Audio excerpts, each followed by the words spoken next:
अपना अपनों के लिए, अपनों के द्वारा, सेल्फ सस्टेन्ड, स्वावलंबी समाज वहाँ खड़ा किया है। कोई अपराध नहीं, कोई कानून उन्मोह नहीं, कोई कोर्ट केसेस नहीं, सबका सम्मान। जो धरती भूमि से भारत माता से पैदा होता है उसी के बलबूते पर खड़े हुए। तो डॉक्टर कलाम ने उस समय की सरकार को कहा, भाई इतना अच्छा प्रोजेक्ट है, जा करके देखो, अडॉप्ट करो उसे। तो उस समय के प्रधानमंत्री ने कहा वो तो आरएसएस का प्रोजेक्ट है। तो डॉक्टर कलाम कहते हैं, भाई आरएसएस का प्रोजेक्ट क्या होता है, अच्छा प्रोजेक्ट है लो। लेकिन कई बार विरोध स्वरूप भी हम नहीं लेते हैं, उससे हो सकता है। इसीलिए संघ ने इस समय समाज परिवर्तन में 3 बड़ी गतिविधियों की भूमिका को इंगित किया है। एक, सामाजिक समरसता, अर्थात ना कोई ऊंचा ना कोई नीचा, हम सब भारत माता के बेटे हैं, हम सब सहोदर हैं। ये ऊंच नीच दुर्भाग्य से मुगल कालखंड में आई और ब्रिटिश कालखंड में इसको जानबूझ करके उभारा गया। दूसरा, कुटुंब प्रबोधन, अपना परिवार एक सुंदर इकाई बने, पूर्ण इकाई बने, परिवार समाज के परिवर्तन का केंद्र बने। और तीसरा, पर्यावरण।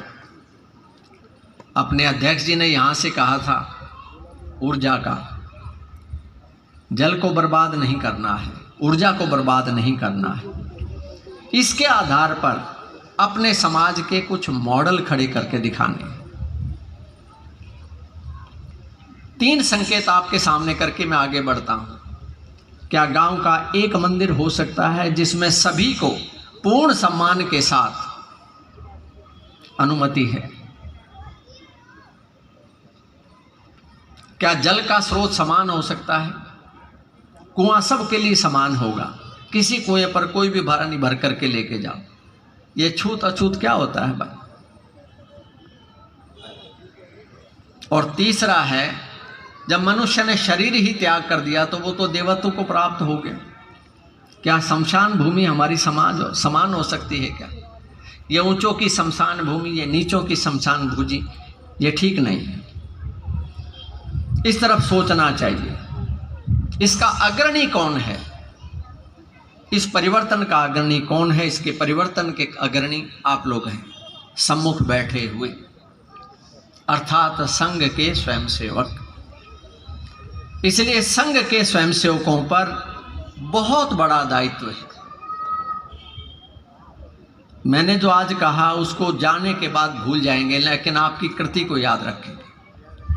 आप जहाँ रहते हैं वहाँ आपका व्यवहार कैसा है, आचरण कैसा है, संबोधन कैसा है, इसको समाज याद रखता है। इसलिए आवश्यकता किस बात की है कि संघ का स्वयंसेवक जो प्रतिनिधि है, जो अग्रणी है, आप इस बात की चिंता मत कीजिए कि हम थोड़े से दिखते हैं, हम थोड़े बहुत हैं। सोच करके देखिए, थोड़े हैं तब इतनी यू एंड मी क्राई है। बहुत सारे लोगों को तो रात में नींद भी नहीं आती है, उनको तो सपने में भी आरएसएस ही दिखता है। रात को सोते समय आरएसएस को गालियां दे करके सोते हैं, उठते ही गालियां देना शुरू कर देते हैं। जब इतने हैं तो ये स्थिति है, सोचिए हमारी ताकत बढ़ेगी तो क्या होगा। और जैसा मैंने पहले कहा, संघ किसी के विरोध में नहीं है। शताब्दी वर्ष में 5 बातें संघ ने तय की है। अपने काम का विस्तार हो, चलते हुए काम की गुणवत्ता बढ़े। आज जो आपने प्रदर्शन किया इसकी गुणवत्ता और अधिक हम बढ़ा सकते हैं। व्यक्ति परिवर्तन, व्यक्ति के द्वारा व्यवस्था परिवर्तन, और व्यवस्था परिवर्तन के द्वारा समाज परिवर्तन। इसके भी 5 बिंदु तय किए हैं। 3 अपनी गतिविधियां जिसका संकेत मैंने कहा। चौथा इसका भाग है विमर्श। विमर्श में ढेर सारे विषय हो सकते हैं, लेकिन इस समय एक ही विषय गहराई से समझने का है कि हिंदू दर्शन क्या कहता है। और चौथा है समाज की सज्जन शक्ति अपने साथ खड़ी हो। आज जैसे अपने एक यशस्वी चीफ फायर ऑफिसर अपने साथ हैं, इसी प्रकार समाज की सज्जन शक्ति जो इन्हीं भावनाओं के साथ काम करती है वो अपने साथ खड़ी हो। कैसे खड़ी होगी? जब हम मॉडल के रूप में खड़े होंगे। कब खड़े होंगे? जब इस काम के लिए अपने घर परिवार, काम धंधे, व्यापार को संभालते हुए, प्रामाणिकता से संभालते हुए जब हम समय का अधिक दान देंगे, याद रखिए परीक्षा हमारी होने वाली है, जैसे आज हो रही है। आप धूप में बैठे हुए, हो सकता है किसी को लघु शंका का दबाव भी हो, लेकिन we are the one who suffer. इसलिए याद रखिए सफरिंग के लिए हम ही पैदा हुए हैं। क्यों? क्योंकि वी आर द बेस्ट। जो समाज का काम करने के लिए खड़ा होता है वही बेस्ट है, याद रखिए। कुछ समाज के सज्जन लोग अपनी कैपेसिटी में कर रहे हैं, कुछ छोटे छोटे संगठन बना करके कर रहे हैं। आदर सम्मान के साथ वो अपने साथ जुड़े, अपना गांव एक मॉडल के रूप में खड़े हो। अब किंतु परंतु का समय नहीं है साथी, सब बस्तियों में अपना काम। श्रीमद् भागवत गीता अपना एक पवित्र ग्रंथ है, उस ग्रंथ को पढ़ने की आवश्यकता है। उसी ग्रंथ के अंत में एक श्लोक है, यत्र योगेश्वर कृष्ण यत्र पार्थो धनुर्धर।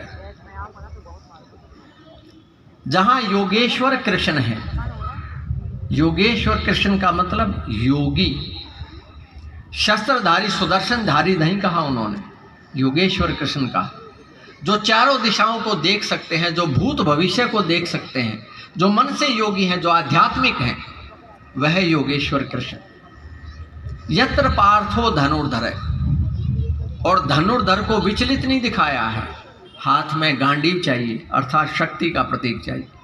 जहां ये दो हैं अर्थात ज्ञान और शक्ति, शस्त्र और शास्त्र, वहां क्या है? वहां श्री है। भगवान के 6 गुणों में से एक गुण श्री भी है, ऐश्वर्य, वीर्य, यश, श्री, ज्ञान और वैराग्य। भाई हनुमान प्रसाद पोद्दार ने साधक संजीवनी में श्री की अद्भुत व्याख्या की है, समझने की। यश, श्री, ज्ञान और वैराग्य, ये गुण है। इन्हीं गुणों से ओतप्रोत होकर के हम स्वयं से खड़े हों, समाज की सज्जन शक्ति को खड़ा करें। इसी उद्देश्य से आज के अपने जिले का एकत्रीकरण है।